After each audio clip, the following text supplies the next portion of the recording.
அற்ற குலத்தின் அருநீர் பறவை போல் உற்றுளித் தீர்வார் உறவல்லர். அக்குளத்தில் கொட்டியும் ஆம்பலும் நெய்தலும் போலவே ஒட்டி உருவார் உறவு.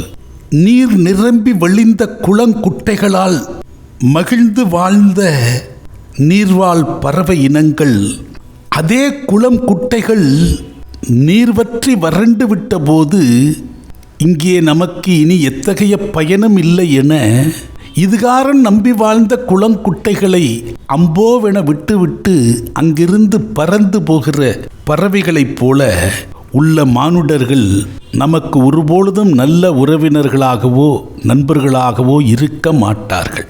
நீர் நிரம்பி வழிகிற போது அந்த குளங்குட்டைகளில் சேற்றிலிருந்து நீண்டு நெடிய கொடிகளாக உயர்ந்து வளர்ந்து வருகிற அல்லியும் செந்தாமரையும் அதே குளங்குட்டைகளில் வற்றி வறண்டு விட்ட போது அந்த கொடிகள் பெரும் துயரத்தோடு அந்த குளத்திலேயே மடிந்து காய்ந்து மக்கி எருவாக மாறிவிடுகிறது.